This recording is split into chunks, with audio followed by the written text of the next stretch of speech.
최근 생활비와 식료품 가격이 크게 오르면서 캘프레시를 이용하는 분들이 늘고 있습니다. 캘프레시는 저소득층 가구의 식료품 구입을 지원하는 프로그램으로 일정 소득 기준을 충족하면 시민권자는 물론 일정 자격을 갖춘 합법 체류자도 신청할 수 있습니다. 지원 금액은 가구 인원수와 소득에 따라 달라집니다. 최근 2026년 6월 1일부터 캘프레시 근로 의무 규정이 강화되면서 이제 캘프레시를 받으려면 반드시 일을 해야 하나요? 라는 문의가 많아지고 있습니다. 결론부터 말씀드리면 모든 수혜자가 대상은 아닙니다. 이번에 적용되는 규정은 A보드라는 제도입니다. 쉽게 말해 근로 능력이 있는 성인에게 일정 수준의 경제활동 참여를 요구하는 규정입니다. 2026년 6월 1일부터는 18세부터 64세까지의 근로 가능한 성인 가운데 같은 가구 내에 14세 미만 자녀가 없고 장애 등 별도의 면제 사유가 없는 경우 근로의무 대상이 될 수 있습니다. 해당자는 주당 20시간, 즉 월 평균 80시간 이상의 근로 또는 정부가 인정하는 활동에 참여해야 합니다. 여기에는 취업, 직업훈련, 취업 지원 프로그램, 교육 프로그램, 구직활동, 자원봉사 등이 포함될 수 있으며 여러 활동을 합산하여 월 80시간을 채우는 것도 가능합니다. 많은 분들이 반드시 직장에 취업해야 한다고 생각하지만 꼭 그렇지는 않습니다. 정부가 인정하는 직업훈련 프로그램이나 취업 지원 프로그램, 자원봉사 활동도 일정 요건을 충족하면 근로의무 이행으로 인정받을 수 있습니다. 만약 이러한 요건을 충족하지 못했다고 해서 즉시 캘프레시 자격이 박탈되는 것은 아닙니다. 다만 근로의무 대상자가 요건을 충족하지 못할 경우 3년 동안 최대 3개월까지만 혜택을 받을 수 있도록 제한됩니다.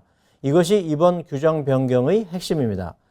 반면 근로의무가 면제되는 경우도 많습니다.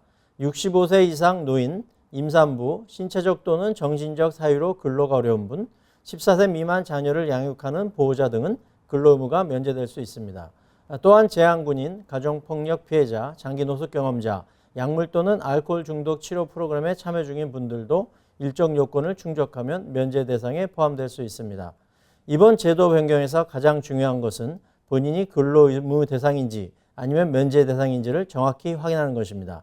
많은 분들이 캘프레시 승인을 받았으면 계속 혜택을 받을 수 있다고 생각하지만 정기갱신뿐 아니라 SAR7이라고 불리는 6개월 중간 보고서를 통해서도 자격 여부를 다시 확인하게 됩니다.